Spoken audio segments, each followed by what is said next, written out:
जी हाँ भाइयों, धनौती सोनखैया पिपराड़ी से बीडीसी के भाई प्रत्याशी मुकेश यादव तो नहीं भूलना है। आगामी चुनाव में मुकेश यादव जी को भारी से भारी वोटों से विजयी बनाना है।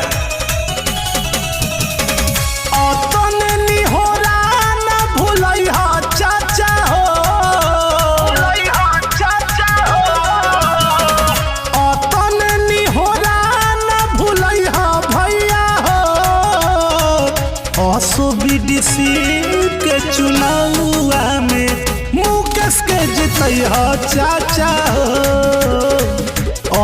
बीडीसी के चुनाव में मुकेश के जितैया भैया हो। मुकेश के जितैया भैया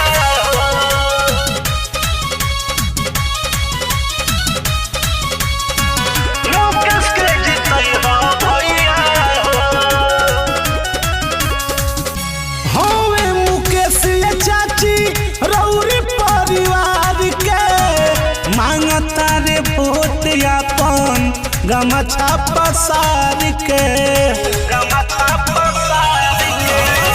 होवे मुकेश चाची रौरी परिवार के मांगता रे वोट अपन गमछा पसार के मांगता रे वोट अपन गमछा पसार के गले से अपन लगई हो भैया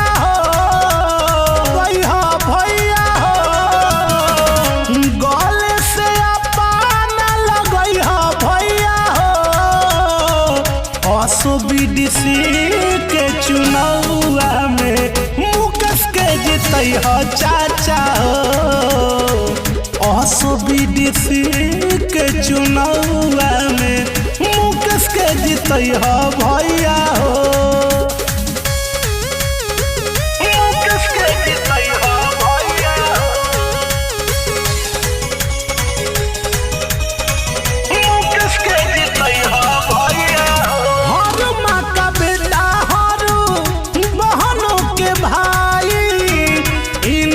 के दिहाया सो विजयी बनाई। हर माँ का बेटा हर बहनों के भाई इनका के दिहाया सो विजयी बनाई भैया इनका के दिहाया सो विजयी बनाई। तो चल सपना पूरई हो चाची हो सोचल सपना पूरई हो चाचा हो।